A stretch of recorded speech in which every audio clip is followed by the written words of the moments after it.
Friends, இன்றைக்கி நம்ம என்ன செய்ய போகிறோன்னா டிஃபன் ஐட்டம் தான், ரவா கிச்சடி. இதுக்கு தேவையான பொருட்கள் பார்க்கலாமா? 1 டம்ளர் ரவை, ஒரு பெரிய கேரட் எடுத்து பொடியாக கட் பண்ணி வச்சுருக்கேன், ஒரு 10 பீன்ஸு அதே போல் பொடியாக கட் பண்ணி வச்சுருக்கேன், 3 பச்சை மிளகா 4ஆக கீறி வச்சுருக்கு, ஒரு பிஞ்சு இஞ்சி, 5 பல் பூண்டு, கொத்தமல்லி தழை, ஒரு பெரிய வெங்காயம் பொடியாக கட் பண்ணி வச்சுருக்கேன். அடுத்தது ஒரு குட்டி தக்காளியை கட் பண்ணி வச்சுருக்கேன், கருவேப்பிலை, கொத்தமல்லி. இவ்வளோ தான் நம்ம ரவா கிச்சடி செய்கிறதுக்கு தேவையான பொருட்கள். இப்போ கிச்சடி செய்ய ஆரம்பிச்சிடலாமா? இப்போ ஸ்டவ் ஆன் பண்ணி கடாயை வச்சுட்டேன். இப்போ தேவையான எண்ணெய் ஆட் பண்ணிக்கலாம். இப்போ இதுதான் நம்ம தாளிப்பு செய்ய போகிறோம். கொஞ்சமாக பெருஞ்சீரகம், ஒரு பிரிஞ்சி இலை, கொஞ்சமாக பட்டை, இவ்வளோதான். அன்னாச்சி பூ. இது பெருஞ்சீரக வாசனை பிடிக்காதவங்க ஸ்கிப் பண்ணிக்கோங்க. நான் இதை ஆட் பண்ணுறேன். இது மசாலா போட்டால் ஒரு ஸ்மெல் நல்லாயிருக்கும். இப்போ எண்ணெய் காஞ்சிடுச்சு, நம்ம இதை மசாலாவை சேர்த்துக்கலாம். இது நல்லா பொரியட்டும். இது பொரிஞ்ச பிறகு நம்ம வெங்காயத்தை ஆட் பண்ணிக்கலாம்.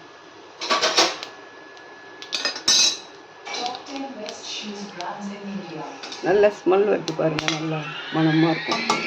இந்த ஸ்டேஜில் நம்ம என்ன செய்கிறோம், வெங்காயத்தை சேர்க்குறோம்.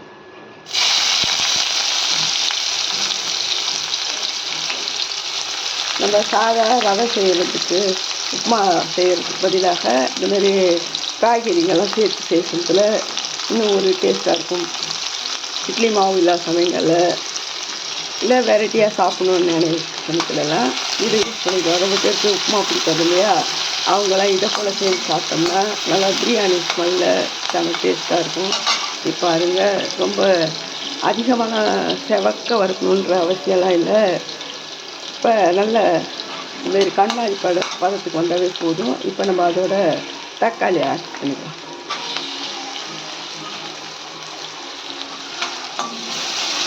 தக்காளி நல்லா வதங்கட்டும்.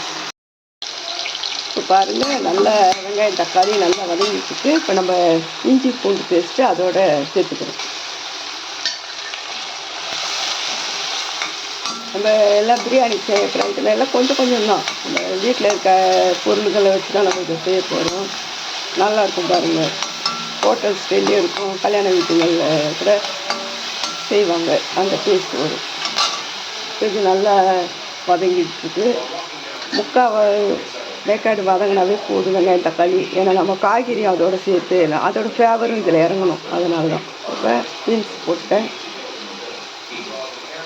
இப்போ இதுக்கு தேவையான பீன்ஸ், கேரட் எல்லாமே போட்டுக்கலாங்க. பச்சை மிளகாவை நான் இதோட சேர்த்துட்டேன். இப்போ இது நல்லா இந்த வெங்காயம் தக்காளி கேரட் பீன்ஸு எல்லாமே நல்லா வதங்கிட்டு. இப்போ இதுக்கு நம்ம தேவையான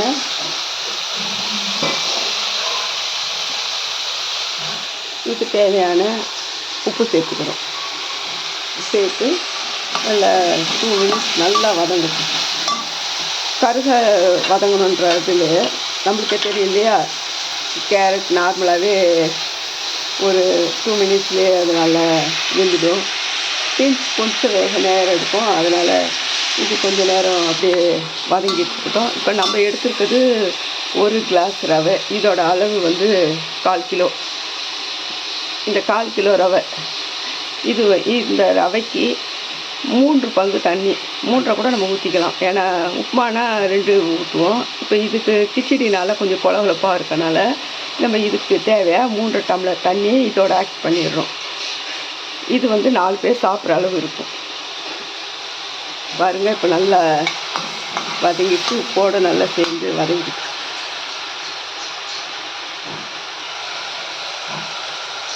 இந்த டைமில் நம்ம வாட்டர் ஆட் பண்ணிக்கலாம். இப்போ நான் இது தண்ணி 3 டம்ளர் தண்ணி நான் அளந்து எடுத்திருக்கேன்.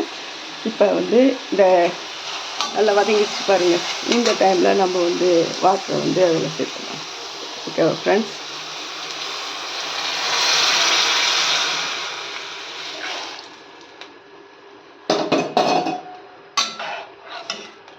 பாருங்கள் இது நல்லா கொதிக்கட்டும். காய்கறிகளும் நல்லா அதோட அந்த தண்ணியோடு சேர்ந்து வெந்த பிறகு நம்ம ரவை போட்ட பிறகு ஒரு 2 மினிட்ஸ்லேயே முடிஞ்சிடும். இந்த ரவா கிச்சடி செய்கிறதுக்கு நம்ம காய்கறியெல்லாம் வெட்டிட்டு எல்லாம் ரெடி பண்ணிவிட்டு நம்ம வானலில் அடுப்பை வச்சோம்னா 10 மினிட்ஸ்லேயே இந்த கிச்சடி முடிஞ்சிடும். இதுக்கு இப்போ நான் சட்னி ரெடி பண்ணுறேன். தேங்காய் சட்னி தான் இதுக்கு நல்லாயிருக்கும். கார சட்னி கூட யூஸ் பண்ணிக்கலாம். நான் தேங்காய் சட்னி ரெடி பண்ணுறேன். இப்போ இது கொதிச்சுக்கிட்டு இருக்கட்டும். இப்போ பாருங்கள் ஃப்ரெண்ட்ஸ், 2 நிமிஷம் ஆயிடுச்சு. இப்போ இது நல்லா கொதிச்சுட்டு இருக்கு. இதுக்குள்ளார இந்த பக்கம் சட்னி அரைச்சிட்டேன். அதை நம்ம தாளிப்பு பண்ணிடலாம். குட்டி வானம் வச்சுட்டேன். இதுக்கு சட்னிக்கெல்லாம் ரொம்ப அதிகமாக ஆயில் சேர்க்க தேவையில்லை. ஒரு ஸ்பூன் எண்ணெயே போதும். இப்போ நல்லா எண்ணெய் காஞ்சி விட்டு இதில் நம்ம கடுகு உளுத்தம் சேர்த்துக்கணும்.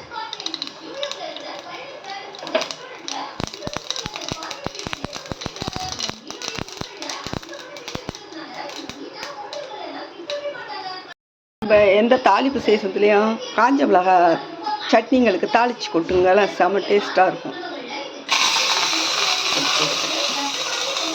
அவ்வளோதான், ஆஃப் பண்ணிடலாம். அதுதான் தீயணும்னு அதிகமாக இல்லை. அது அந்த சூட்டுலேயே அது பொரிஞ்சிடுச்சு. அவ்வளோதான். இப்போ சட்னி ரெடி ஆகிடுச்சு. பாருங்கள், இது நல்லா கொதிக்க ஆரம்பிச்சிடுச்சு. நல்ல காய்கறிகளும் நல்லா வெந்துடுச்சு. இந்த டைமில் நான் ரவையை அதோடு சேர்த்துக்கிறேன்.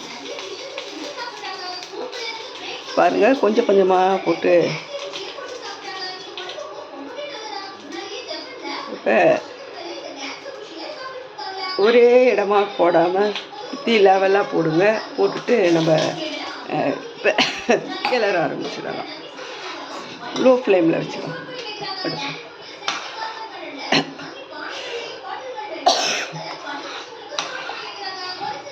தாளிக்கணும் குறையிறது.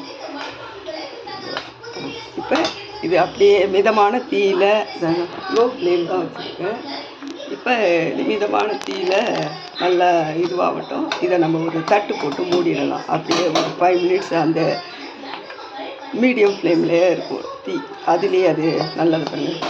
சரி, கிளறி மட்டும் உப்பெல்லாம் போட்டுட்டேன் ஃபஸ்ட்டு. அவ்வளோதான், இதோட முடிஞ்சிடுச்சு. சட்னி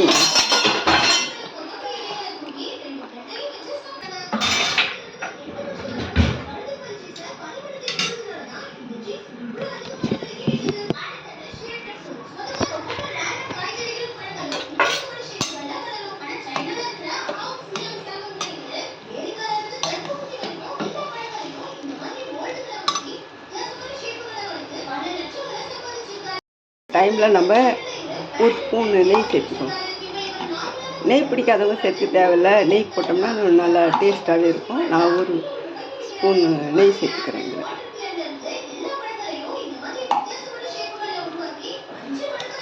அவ்வளோதான். பாருங்கள், ரொம்ப தண்ணியாகவும் இருக்க.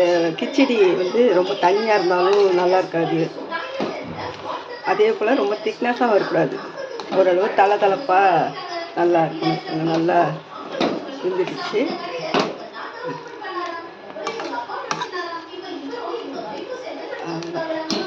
இப்போ நம்ம மூடி போட்டு தம் மாரி பண்ணிடுறோம். ஒரு 2 மினிட்ஸ் கழிச்சு பார்க்கலாம்.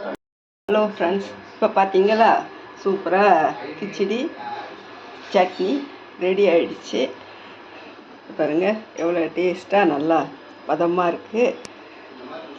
இன்னும் கொஞ்சம் ஆறணுன்னு இன்னும் கெட்டிப்பட்டுரும் சட்னி. இவ்வளோதான், சிம்பிளாக ஒரு 10 மினிட்ஸில் ஈஸியாகவே செய்கிறது ரெசிபி. அது பாருங்கள், நல்லா கெட்டி ஆயிடுச்சு.